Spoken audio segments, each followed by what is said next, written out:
Oi, gente, tudo bem com vocês? Espero que esteja tudo ocorrendo dentro do que pode ocorrer de melhor na vida de vocês. Espero que você e seus familiares estejam passando por um momento muito bom na medida do possível. A gente sabe que nesse período de pandemia talvez não seja totalmente o período ideal para a gente se falar em bem-estar, mas eu tenho certeza que a gente, quando fala da nossa família, podemos citar muitas coisas boas nesse período que aproximou um pouquinho mais a nossa família. Hoje, dando sequência ao nosso tema de youtubers, hoje eu vim trazer a influência negativa desses mesmos criadores de conteúdo. No nosso encontro anterior, falamos um pouquinho dessa possibilidade. No tema passado, falamos dessas boas influências e quanto essa plataforma pode ser benéfica, o quanto ela pode trazer coisas boas para a nossa vida, para o nosso dia a dia, para as nossas informações, para conhecimento e de diversas situações. Mas na mesma medida em que temos essa possibilidade de bons conteúdos, nós temos a possibilidade de pessoas que trazem um conteúdo de baixíssima qualidade, ou posso até, acho que não me faço tão mal entendido de dizer que algumas não trazem nenhum conteúdo para nada. Um conteúdo de baixa qualidade ou de nenhuma qualidade. Acontece que quando a gente fala dessa questão de profissão de youtuber, geralmente relacionamos muito fácil essa questão com a questão financeira. Acontece que muitas pessoas foram atraídas por essa questão de ganhos altos. Os primeiros youtubers acabavam trazendo essa questão muito forte do ganho muito fácil, muito relacionado a conteúdos simples, e tivemos uma incidência muito grande de pessoas, de desejo de que pessoas de se tornarem youtubers. E acontece que muitos entraram nessa questão, nessa profissão, sem nenhum prévio planejamento, sem nenhum planejamento. Ficou meio que um trava-língua. Então, muitas pessoas entraram nessa questão meio que de paraquedas, não sabiam o que eram, foram vendo o que seria a plataforma ou o que seria a sua profissão como criador de conteúdo e foram se adequando no decorrer desse processo aí, foram trazendo conteúdos muito legais, foram buscando novas informações para poderem criar bons conteúdos para estarem passando.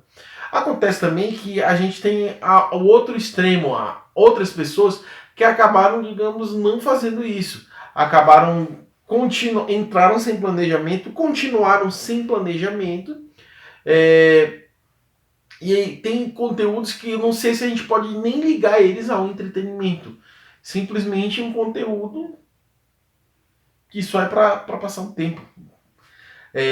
Dentre eles eu posso citar alguns tipos de desafio, que são a questão em que a gente envolve desperdício de materiais, desperdício de alimentos, de comida, expor a integridade da pessoa com machucado, em alguns casos até expor a vida da própria pessoa, se colocar em risco. Então são coisas que não têm um conteúdo formativo e acabam sendo chamativos, e as pessoas se utilizam disso para estarem desenvolvendo conteúdo e terem as taxas das visualizações, das curtidas, que é o que gera esse movimento para eles. No momento atual, a gente vive um momento em que tivemos uma sequência de lives, e dentre essas lives, no momento atual, foram lives de músicos, de cantores que trouxeram entretenimento para o nosso Brasil.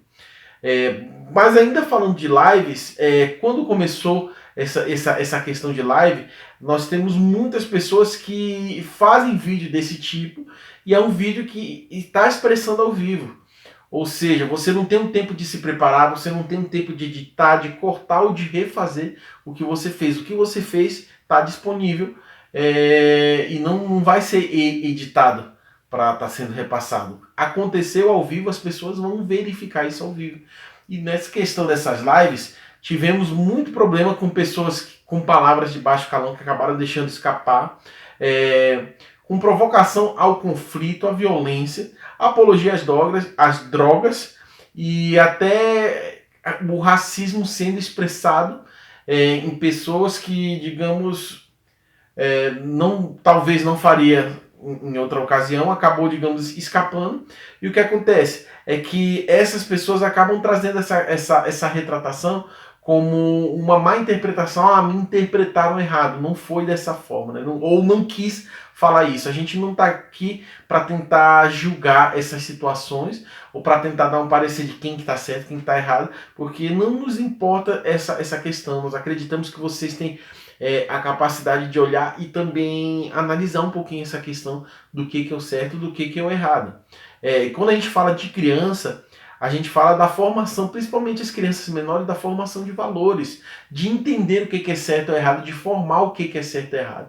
Para os adolescentes, para os mais jovens, até para nós adultos, a gente já entende que já temos alguns valores mais firmes, mais formados, e que não, digamos, iríamos totalmente pelo que alguma figura representa, algum youtuber, algum criador de conteúdo nos representa. Mas ocorre a identificação com a pessoa, com o tipo de falar, com as atitudes, ocorre uma identificação.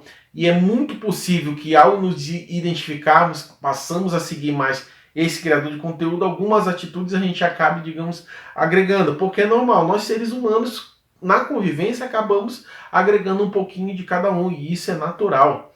Então o que acontece? Quando a gente fala desse segmento do YouTube, todas essas questões eu posso citar como o outro lado, como que pode não ser benéfico. A gente falou no outro conteúdo a respeito de liberdade de expressão, que é muito importante para o que a gente considera como democracia. E essa liberdade de expressão, muitas das vezes, acaba sendo colocada para a gente como em algumas atitudes que provocam, disseminam ódio. Atitudes de ódio, que eu posso falar, produção de conteúdos que não tem sentido nenhum, e aí isso estimula mais ainda essa questão do dinheiro, que seria o dinheiro fácil. Ou seja, não preciso ter nada que agregue, que eu consigo ganhar dinheiro fazendo algum vídeo que seja bem bobinho. E isso tem uma crescente na identificação das pessoas em quererem fazer esse tipo de conteúdo. Provavelmente a gente tem uma massificação, um crescimento enorme dessas pessoas que querem fazer esse tipo de conteúdo simplesmente pelo fator monetário. Então o que acontece? Independente do que você julga certo como o que você julga errado, nós temos umas possibilidades que são muito negativas com relação tanto à nossa plataforma quanto a alguns criadores de conteúdo. O que eu queria aqui hoje é que você analisasse você como pessoa. É isso mesmo. Mais uma vez eu vou pedir uma lista. E eu queria que essa lista fosse uma lista de atitudes e sentimentos que estão envolvidas com os canais que eu assisto. Você vai fazer essa lista e vai colocar o que você queria mudar de atitudes e sentimentos com relação a alguns canais que você assiste. Então, faz essa lista, dá um jeito de mandar pra gente. Mais uma vez, fica o nosso abraço aqui, a nossa gratidão para quem está acompanhando. Tchau, tchau, gente. Até a próxima.